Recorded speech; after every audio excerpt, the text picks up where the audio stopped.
Welcome to the Country Telegraph. I'm Mike Ryan.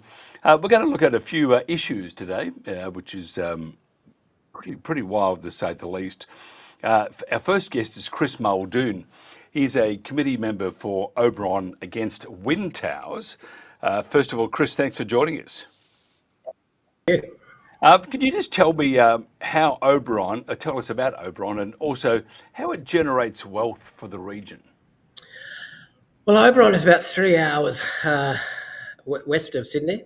Traditionally, we've been a very strong agricultural community. We get about 32 inches of rain.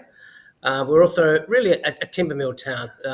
New South Wales Forestry Corporation has many hectares of pines, and we have a timber mill, and we have some wood production factories. So yeah, we probably a combination of agriculture, timber, and tourism.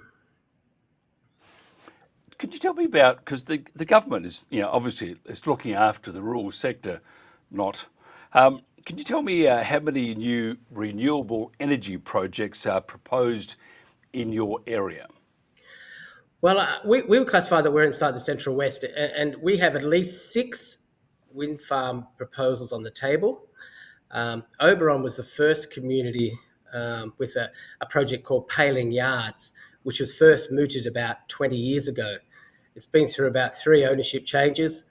And the difficult part about a project which comes and goes is that the people that live in that community are constantly in a state of anxiety. Will the project go ahead? Will it not go ahead? Will it impact on the value of my property? Will it impact on the economic comfort of the town? So there are this whole range of issues that happen. And the wind tower companies, they do not care for 1 second. They do not care because they are from Europe. They are here for one reason only, and they are here for the money.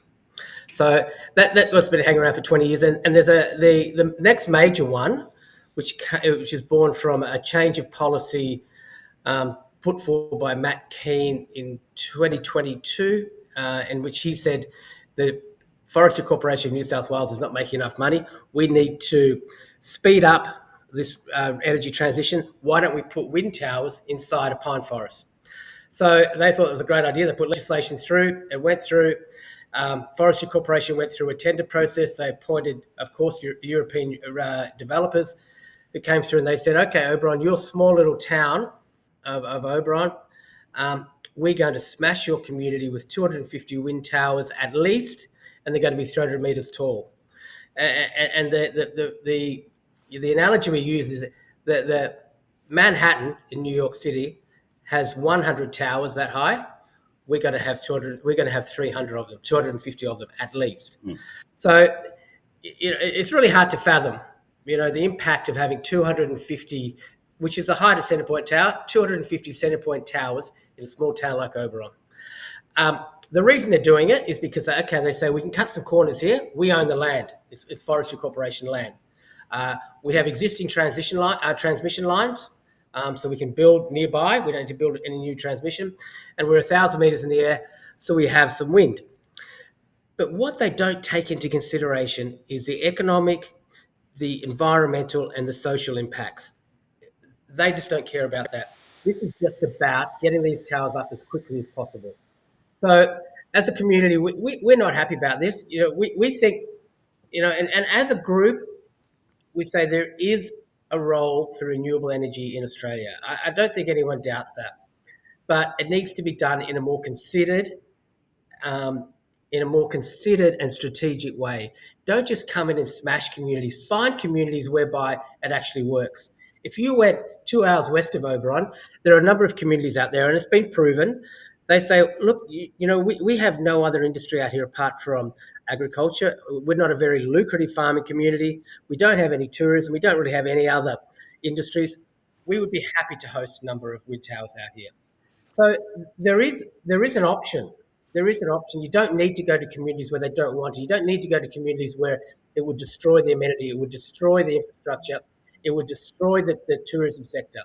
So what we're saying is, let's just take more rational decisions here in rolling out the renewable You don't need to smash communities. You don't need to have these massive impacts on small towns like Oberon. So that's the if you like the argument we've been prosecuting. We know it's a challenge. We know it's difficult because on one side of the battle, if you like, is you have the federal government, you have the state government, and you have the renewable developers. On the other side, you have community groups like ours. So it's a bit of a David and Goliath battle. But we think we're getting some traction in our community mainly because of the community itself. These wind tower companies have been banging on our doors in our community for well over 12 months now for this major project, and no one has signed. No one in our community has signed. And the power that every community has, that every landowner has, is do not sign a contract with these people. Because if you do not sign the contract, the bankers, the people who are financing these projects, the investors in these projects, they say that is too risky. If you don't have a community on site and going with you, you are leaving yourself open to legal action. This project will take a long time to get done and won't make commercial sense. So we have very much taken that line in our community. That is, do not sign anything. You have the power there. And I encourage every other community to use that as, if you like, as your major piece of narrative, your major message. Do not sign, and you can stop these projects. I'm just thinking, though, to move it on to another area, and we've spoken to many small towns and communities, and none of them want it. Not one spirit of a community want these things. Yeah. So if we move it to another community, we're going to have the same thing. Maybe, which is unusual for politicians, they should sit down and think, how can we not destroy communities? That would be a really good thing, first of all, to do. What we could do, though, just to appease the lovies, we could probably put the wind towers in, say, North Sydney. School breezes coming. You have as much chance as a snowflake in hell. And the same should apply to communities like yourself. It's not fair. It's not right. It will destroy the area.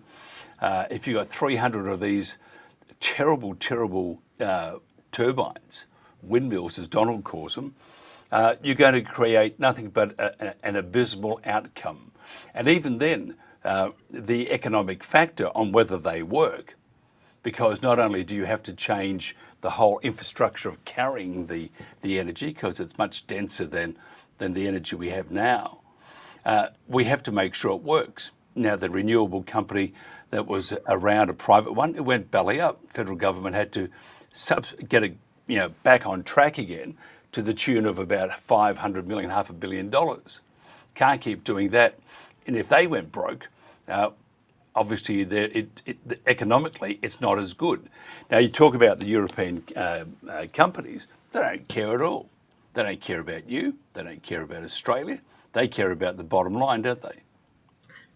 Yeah, absolutely. I mean, they've come to our community and they do take this. We are community driven. We are a community led business. I mean, you've got to take this. You've got to look past that, because these people have shareholders in Europe, and they are under pressure to deliver here in the Australian community. So these people are not coming down here to sit down with people from Oberon and say, hey, what do you guys think? Should we be in your community or not? How many towers do you want? There is no consultation. These wind tower companies down here, and in terms of community consultation, it's a box ticking exercise. They have this, what we find quite a hilarious metric around. They say, we've had 1,900 community interactions. We've had 1,600 personal, and it's not audited. And they might count one of those interactions with a community, if you like, or a meeting as I pass them in the street, and they just tick it and say, it is clearly a box ticking exercise, and there is no genuine consultation, because those people are under pressure. They're under commercial pressure to deliver back to their shareholders in Europe. There's not a chance in the world that they care for 1 second about what the people in the community think. And if you don't mind, I'd like to chat to you a little bit about decommissioning, because I think decommissioning is an issue which really hasn't been addressed in great detail yet, and I think we're going to find out that it's a scandalous issue. It is. The New South Wales government came out recently, the New South Wales planning, in a government inquiry, and they were quite firm. And I feel like they were perhaps feeling a bit guilty that people weren't aware of this, but they said quite firmly, decommissioning needs to be addressed in the agreement that a farmer, a landowner, makes with the developer. That is when you need to lock down who is going to be in charge of decommissioning. And what happens is, and they said that because what we will do is if there is not a decommissioning agreement in place between the landowner and the developer disappears, sells the project, runs back to Europe, shuts down his Australian operations, he's not involved anymore. So what if that happens and there's no one left to pay for decommissioning, which is $500,000 at least in today's terms per tower, $500,000, they said we will come after the landowner. New South Wales government has said that. So what the developers have been saying at the time that they're getting people to sign is saying, don't worry about decommissioning. We will address that over the next 35 years because we have an obligation to do that. That's not good enough. That is not good enough. That is not firm enough. There's no legal obligation there, and we know what they're going to do. They're going to build these wind towers. They're going to take the money. They're going to take the subsidies, and they're going to sell it off, and then they're going to run back to Europe. And there's two things that are going to happen here. The poor farmer, he's going to be left to pay for the decommissioning of the towers that he's agreed to have on his property. And he thinks he might be sitting a bit of a gold mine here by taking the money of whatever it might be, 20, 30, 50, $100,000 a year. He's going to need every cent of that to cover the cost of decommissioning in 20, 25 years, 30 years, whatever it might be. Mm-hmm. Or else, the second thing that might happen is Australia will be covered in tens of thousands of wind towers, rusting, falling down wind towers that no one's taking responsibility for. So whilst they're chasing the wind now and they're putting beautiful towers across every amazing view line that we have on the Great Dividing Range between Cairns and Melbourne, and it's going to be covered in wind towers and no one's taking responsibility for the decommissioning of them because there's no money in it. There's no money in it for anyone. So the only advice I can give to anyone who's considering signing an agreement and taking some money, you make sure that you cover off your decommissioning and don't be fobbed off by the developer who will say something fudgy like, don't worry about that. We've got an obligation. There's a legal obligation. We're going to sort that over the next few years. That's not good enough. And I feel how many landowners in Australia up until now have signed agreements without really addressing the issue of decommissioning. How many landowners are going to get caught with a massive cost when these things come to the end of their life cycle? It's a scandalous issue and it needs to be addressed totally. And the National Party here in Australia, the Liberal Party here in New South Wales has said, we are asking developers, we want to put forward a bill which says developers need to pay 50% upfront of decommissioning costs in a bond. And if they're forced to do that, they will walk away. And that's why the Labor government is saying, we're not going to make them do that because then they won't come. And if they don't come, who builds them? Tell me, what about are they also proposing that they put in these, the solar panels, the big solar farms? We are not subject to solar farms here in Oberon. It's not that technology is not something that we have been subject to in our community. It's said that solar is, which is hard to believe, solar is less effective than wind apparently. The one thing that we find quite extraordinary with any infrastructure, whether it be solar or whether it be wind, you know, one of the owners of Atlassian, one of the major shareholders, one of the two founding shareholders of Atlassian wants to build a solar farm in the Northern Territory and send the power up to Singapore. Saw that. Why don't they send it to Sydney? What are we doing? What send it to Sydney? Australia has so much land which is arid, which is not good for any other use. But gee, wow, you could put a lot of wind towers out there. You could put a lot of solar panels out there, and you could generate a lot of power and send it to major cities. The issue is that they won't invest in something that takes a bit longer. They're not making rational decisions. They're not making pragmatic decisions. Yeah, I think the almighty dollar is the ruler here. If you look at, for example, it's really interesting, in WA, the coastline, I think around Bunbury, it's called the Geograph Bay. And there's a 4,000 square kilometre, between 4,000 and 8,000 square kilometre piece of ocean. They're going to put in thousands and thousands of wind turbines. which, if you think about it, oh, what a beautiful view. Not Yeah. because it's all gone, but secondly, the migration of the birds and da da da. I do think we need to take stock of, because it's all very well saying that, and I'm not trying to get you riled up here, but it's all very well saying that the Earth's overheating, it's freezing, it's doing whatever, whatever, whatever. I'll give you an example on how they fudge the figures. They're wanting to do everything except put a cork in a sheep or a cow because of the methane. Well, I used to think it was 0.0003% of. It's actually not. Yeah, we ran a guy did went through explaining how the whole thing works the other day, and it is actually the amount of methane. It's 0.00000000. Yeah. Yeah. Well. And it's all built. I mean, and there are people getting rich over this. A lot of people getting rich. I mean, look at the windmills, as Donald calls them. But but you're not getting rich over it. Except unless you have land, and then they'll give you 30K a year. Put 100 of those on if you're a farmer doing it tough. It's a bit like money falling from the sky. But eventually, that money stops falling from the sky, and then they come to you to remedy that situation. And you mentioned 25, 30 years. It's not 25 or 30 years. Probably cut that in half. And then to try and sell that property, it's very hard because you got to foot the bill 15 years or 18 years in advance. You got to foot the bill to remove it. Yeah. So and look at your neighbours. Their properties also, it just goes down.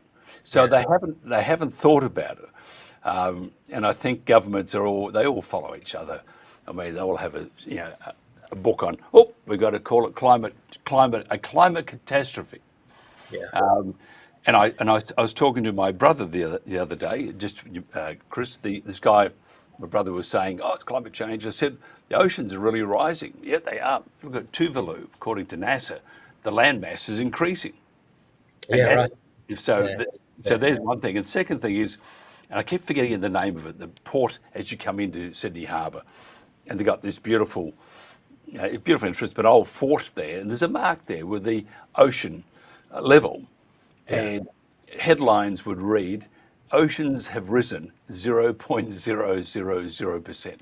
So I think what we need to do, and we're all for looking after the planet, but we have to be really sensible about this and make sure that what we're doing doesn't impact people like yourself, communities like yours, because it's all very well trying to save, inverted commas, the planet. If you destroy the village in doing so, what's the point of saving the planet? Yeah.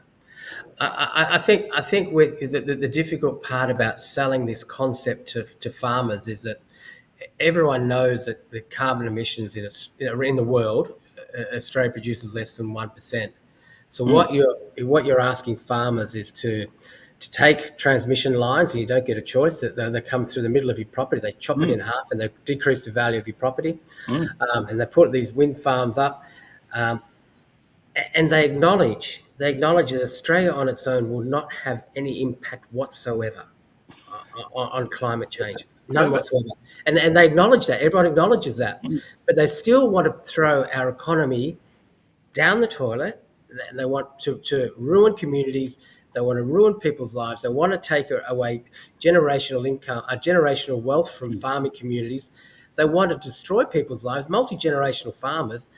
And they acknowledge in the same breath that we know we're not going to make any difference. So, I mean, that's what makes it really, really difficult for farmers. You're not even saying to them, this is for the greater good. This is you're playing your role in.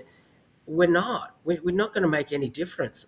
And until America, the US, until India, until China jump on board and say, we are committed to removing fossil fuels and moving to renewable energy, until that time, there will be no change. But in the meantime, Australian farmers are being asked to carry an enormous burden, an enormous economic impact, an enormous social impact, and of course, the environmental impact. And it's a real pity because instead of working together as a large community, we have the federal government, your state government. I mean, look at Matt Keane I mean, he's handballed his wacko philosophy straight to another government who've embraced it and gone one step further. What do you, if these turbines do, and you mentioned 300 of them, so that's a lot, 260 metres tall. If these turbines go ahead and you have 300 turbines, other communities have said the same thing, that if these things happen, it's probably the death of the community. Well, the difficult part is communities will die before they're even constructed, because the construction phase, that will kill tourism. You know, why would you join a roadblock of 65-meter long trucks that will travel along roads, block roads off? Our family has a tourism destination in Oberon that will die. We can't ask people to make the day trip from Sydney and sit behind trucks travelling at 15 kilometres an hour, 65 metres long. The town will die. Tourists will stop coming. Every business associated with tourism, whether you be pumping gas or giving people a bed for the night or feeding them, all those businesses will collapse on the back of they're being overrun by particularly transport. And then you have a whole heap of FIFO workers that will come in and they will take up all the rental homes. So there will be a severe shortage of rental properties. People won't come here and live. And then on top of that, they say, oh, but we're going to create jobs. There are no jobs left at the end. There are no jobs left. There is a handful of jobs left. There is no economic contribution here. You do get a sugar hit when you have 400 people crawling all over your town for 3 to 5 years, building these massive wind towers, trucks everywhere, motels full, rental properties full. Then they leave en masse and they leave behind nothing. Schools have collapsed because the people have left the town, so schools start collapsing, churches start collapsing. The impacts are massive. And the issue is, the problem is, and we call it the Wild West, is that the people who are in charge of the rollout of this renewable transition is not the government, it's the developers themselves. They can go and knock on anyone's door in Australia, anyone's door, and say, hi, I'm Brian from Portugal. We have a wind tower business. Would you be interested in having any wind towers on your property? And that is exactly how it works. And they can do that unregulated. They can then knock on the guy next door until they get a group of people and they come and they say, we've got a wind farm here. So the government is not in charge of this rollout. The developers are. And that's wrong because there is a mismatch of values here. You know, the developer is clearly here for one reason, that's money. Tell me about your area, Oberon. I mean, it's I'm just looking here online. It's an absolutely gorgeous part of the world, isn't it? Well, it's off the beaten track is a funny part. You know, it's very close to Sydney. Like, you know, for some parts of Sydney, it's between 2 and 3 hours, depending on where you live in Sydney. But how we describe it is it's probably the most authentic, regional, unspoiled country area closest to Sydney. Like, you can go to the Hunter Valley, you go to the Central Coast, you can go to the Southern Highlands. They're developed communities. This is an authentic Australian community. And they think, you know, and we can see from the attitude of the developers, you know, they think we're country hicks. You know, they think these people don't care. But, you know, they don't care. That's a working town. That's a working timber town. These people are hicks. And they've come up in just the way they've tried to ride roughshod over our community. As a family that has had a business in Oberon for over 40 years, that's the philosophy that we hate the most, is that do you seriously think that we should just sit here and let developers from Europe and governments come and ride roughshod over our community and destroy everything in it? We can't just sit there and let that happen. You know, there's this terrible term NIMBY, which is terrible because what they're saying is that you should let these developers ride roughshod over your community. You should let the government do this. You know, it's wrong. We bought land up here, whether it be for a retirement, for commerce, for farming, for agriculture, for whatever it might be. We bought it for a particular amenity. If someone comes in and tries to destroy that amenity, are we supposed to just sit back and say, oh, okay, we'll let you do that? And then if you say anything, they say you're a NIMBY. We are not a NIMBY. We just sticking up for our rights, standing up for ourselves. Well, you lived in New York. I mean, if someone called you a NIMBY and you were in New York, would he be standing? Well, I mean, in New York, we all live in each other's pockets. You can't. But, You're all in each other's backyards. Yeah, but here's the thing, they're all communities. I mean, I've done a lot of stuff in New York, so yeah, they're all communities. So, and yeah, that if you're looking at the globe as a community with New York, each one has its own community, your neighbourhood. yeah, yeah. And if you mess with that neighbourhood, they got guns. You, you know, the interesting part about New York is that it's seen as the global headquarters of capitalism, if you like, the financial headquarters of the world. But as an actual community, it's a very generous community. It's a very welcoming community. It's a very generous community, a very respectful community. And sometimes the local government will actually say, look, we need to get more money for example, pre-kindergarten kids aged 3 and 4, because we think if we give them a chance to in life at that level, but to do that, we need to take some more money away from the higher earning people in New York. And the higher earning people in New York say, that's a really good cause. We're happy to do that. Yep. And you got to admire them too. We're going to wrap this up now. If somebody wants to find out more, or if they want to help, how do they do that? Well, we have a Facebook page called Oberon Against Wind Towers, and it's pretty vocal, it's pretty popular, and you get a really good understanding of what we're standing up for. And please, we have a major community meeting coming up on the 23rd of October in Oberon, and each of our community meetings we get 500 people there, which is pretty amazing for a town of less than 5,000 people. So we as a community, we're engaged, and if anyone wants to do business with renewable business in our town, they're going to find it very difficult. Absolutely brilliant. I've enjoyed this conversation very much, and it is very alarming. So thanks for alerting us. Chris Muldoon, thank you very much, sir. This is the Country Telegraph. Did you know they plan to build over 3,000 wind turbines on Queensland's Great Dividing Range? Over 3,700 kilometres of new haulage roads will carve through old growth forest. Destroying forests for industrial renewables makes no sense. It doesn't have to be this way. The intact biodiverse ranges of Queensland are no place for renewables. Take 2 minutes to learn the truth about the destruction they cause. Go to rainforestreserves.org.au. Can I burn off garden waste or rubbish?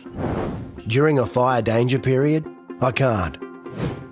Unless I have a written permit and comply with every condition on that permit.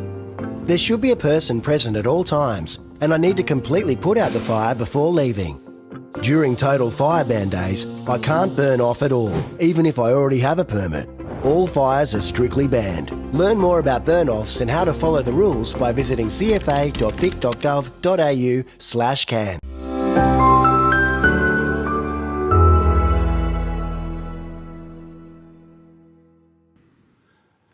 Paul Day is a first-generation farmer and first-generation butcher.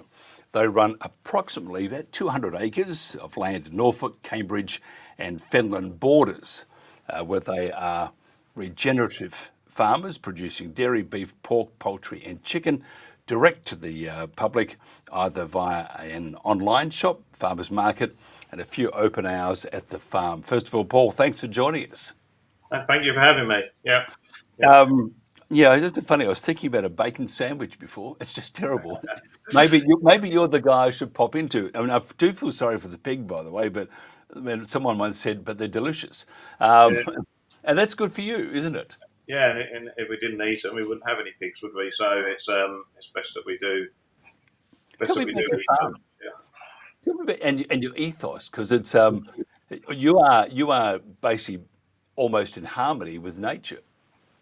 Yeah, so we work with nature always at mine. So everything we do on the farm is to make sure that we also supply in food and that for the wildlife, the birds, but also for the way that we graze and way that we look after the land is to obviously build on soil and micronutrients and everything else, which in return helps with all the invertebrates and that on the farm as well, covered in dung beetles, all little insects, which feeds birds as well as seeds.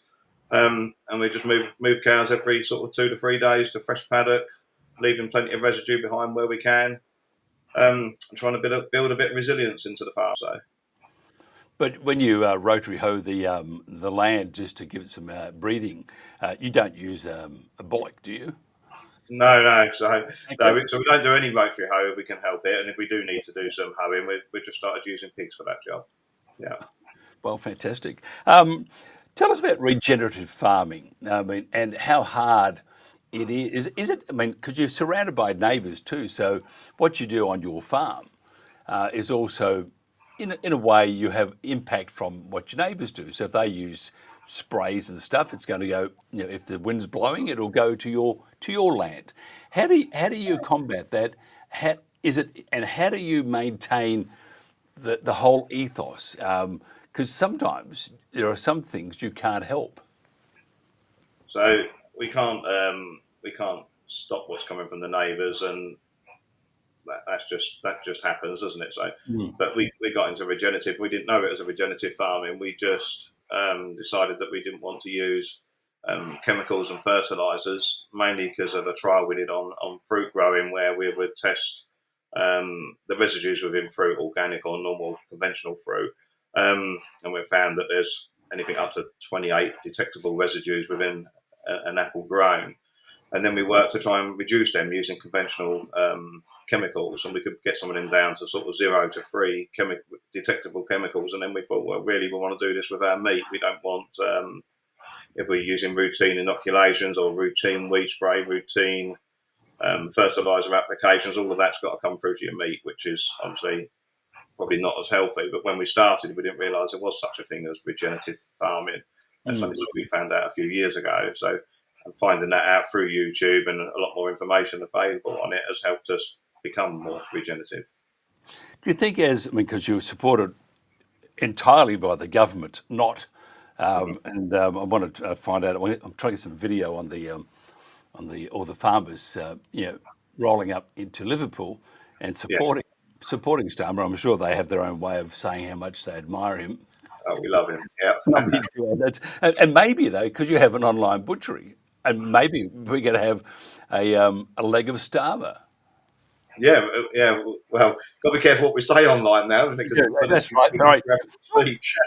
Otherwise, you'll be hearing hello. Yeah, you'll be hearing all sorts of things. And but if that's the case, we've never spoken. All right.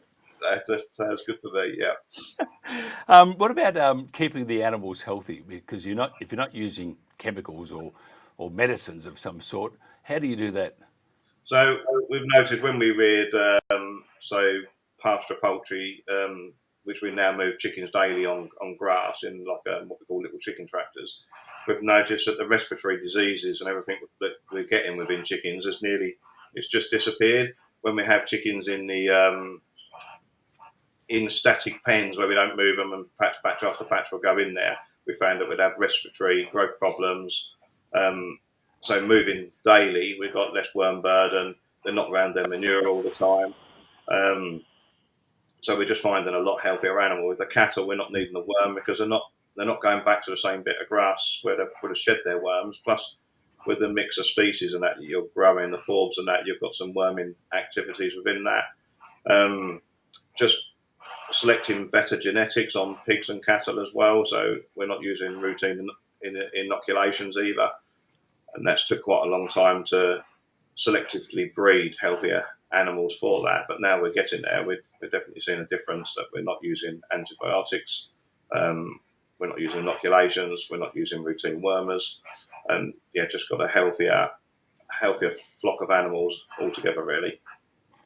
It's interesting, isn't it? I mean, to think that, and here we are, we're talking about going back, probably hundreds of years, if not more. Modern science will have that injection, will have that chemical, will have that whatever. It's actually better to, if you can, to go back to what we used to do a long time ago. But what about the demand for your food? I mean, I think there'll be a huge demand for it because you know that it's pure. So demand for our food is growing, and it's growing at quite a fast rate, faster than it's ever grown before. We just used to sell free range pork and beef and just chicken eggs, but now obviously we've tied up the bit of the regenerative and everything into it. And the story, we do a lot on Facebook, which shows how we look after the animals, and our customer demand has been quite astronomical, really. So our support is really, really good. People seem to want nutrient-dense, healthy foods that they know that isn't full of antibiotics, that isn't full of inoculated meat. So they just want true, good, traditional meat. And it's not that old. It's probably only go back to probably before the Second World War that we would have been farming like this. And a lot of farmers up until I started farming in the early 80s when I was sort of late 80s, early 90s. And there was a lot of farms like me around them, but there were small farms and they were disappearing one after the other. But I do think there's a lot of small farms now that farm with more of a direct to public mind that are popping up now on quite a regular basis. What about government departments? Are they behind you? And I'll tell you why. So that on our farm, which was just citrus, Dad just got 1,000 different chemicals. I mean, one of those was Roundup. We didn't even worry about it. I should wear a hat and cup. No, I don't worry about that sort of stuff because we didn't know enough about it. What about these days? Is government? Do they still want you to inoculate your livestock, or are they happy enough for you to keep going the way you are? I think to a certain degree we get a little bit left alone. Perhaps we're small enough to be left alone. They do ask us to inoculate for things like blue tongue that's kicking around at the moment. We haven't done. Whether that's the right decision or not, I don't know. But we used to spray apples, sort of 26 tanks of sprays per season, and God knows how many 13, 14 chemicals in a tank load. So I feel quite nice to have got away from that, really. And where we've seen apple trees that have been left not sprayed for 5, 6, 7 years have actually quite a healthy apple. And we've got some orchards behind us that haven't been sprayed for 1 year, and every apple is more or less rotten, full of scab, dropped on the floor, not a single pickable apple. And it'd be quite interesting to see if that orchard gets left to how long that actually converts back to building up its own resilience within the plant to deal with the pests and diseases. It seems the chemicals are designed to weaken the plant's infrastructure so that the plant can't deal with it. A lot of the perhaps annual crops we now grow are designed to have X amount of fertiliser, X amount of sprays.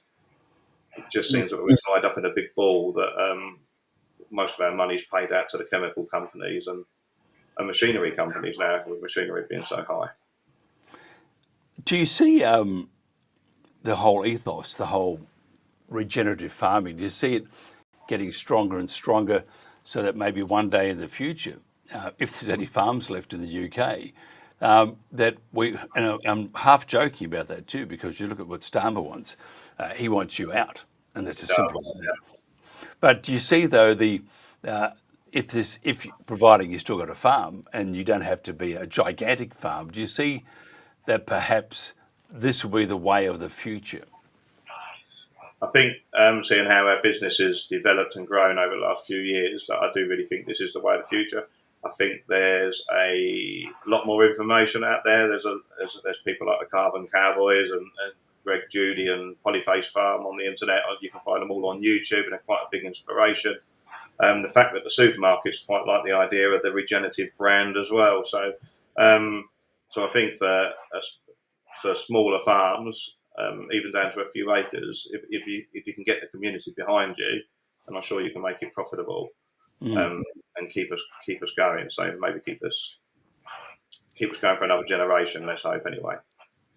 Tell me this. I mean, this is from a more of an inquisitive viewpoint. Organic farming and regenerative farming, are they the same? No. What's the main difference?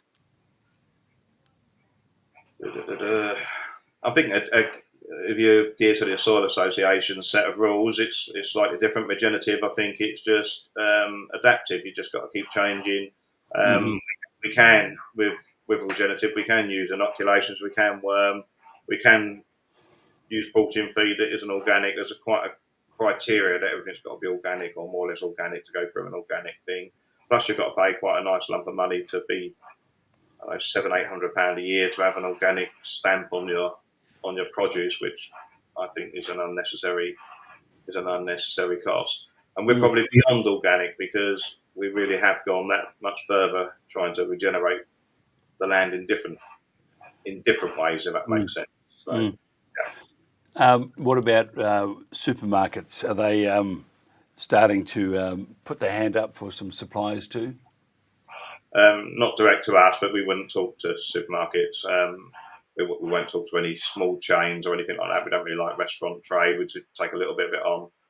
We just prefer to work directly with the public and have hundreds of customers rather than one or two customers. And your orders, because you do it online, are they the whole of the UK, or is it more a localised area? So I would have said 75% of our business was local. We have sort of 4 delivery rounds a week that go from our butchery in a van. And then probably 25% will be all the way across the country, so up to Scotland, down to Land's End, if you like. So, yeah, we cover a vast area. A lot of people, repeat customers, so have a regular mail order off us every week or every month. And then the other half of our business will be people walking up to our gate and buying over the farm gate, or walking into our butchery and buying direct from us that way. What about marketing? Because you're online, so you got to promote what you grow. So we spend no money on marketing at all. We do Facebook only, really, as our platform. I tried TikTok. I'm not very good at it. I post daily on Facebook. And we spend nothing at all on marketing. We seem to pretty much sell out at the end of each week, and the surplus stuff that we have over, so we have a fresh fridge each week. We just put us an online auction, which we run on Facebook, and people bid for the leftovers, and that gives us a fresh start for the next week. I can't eat all the leftover bits. Yeah. Oh, fantastic! Yeah. I mean, it's hard work, of course. Farming is hard work, but it's almost romantic. I mean, has anyone ever said to you, Paul, that you're romantic? Definitely not the wife. So it's definitely not. I don't think it's a romantic job, but it does seem to be a job that a lot of people are interested in what you do. So the amount of conversation you can hold with people is unbelievable, really. And I grew up on a small farm, and I never really realised what farmers really were and what we offer people. We offer people 3 meals a day, don't we? So if you eat, even if you're vegan, you're eating something that's grown on a farm somewhere around the world. So it's amazing what we actually do to people. And I think as I've got older, I've realised that people actually like that and want that and want to be a part of that. And yeah, I think our small farms are allowing people to connect with farmers on a good note. Fantastic. I'm just so impressed. Your website's bramblebeefarms.co.uk. What about Facebook? How do they get hold of you? Yeah, just Bramblebee Farms on Facebook. So, yeah, it pops up. I think the name pops up quite quickly. Yeah. And on Sundays, because you'll be having bacon and eggs, I would imagine? Yeah, we like a fried breakfast on a Sunday. So we cure nitrate-free bacon. Obviously, we have our own eggs, and like a bit of black pudding and a bit of sausage. And then we have a roast dinner for the evening. We had a bit of nice roast shoulder of pork last night. Yeah, absolutely fantastic. It's all good except if you're the pig. Except if you're the pig. Yeah, but they have a good life. They do that, and they'd be happy pigs too, wouldn't they? Yes. So they're outside pigs and happy pigs. Yeah. Absolutely fantastic. It's a pleasure chatting with you. I've really enjoyed it very much. Paul Day, the owner of Bramblebee Farms at bramblebeefarms.co.uk. This is the Country Telegraph.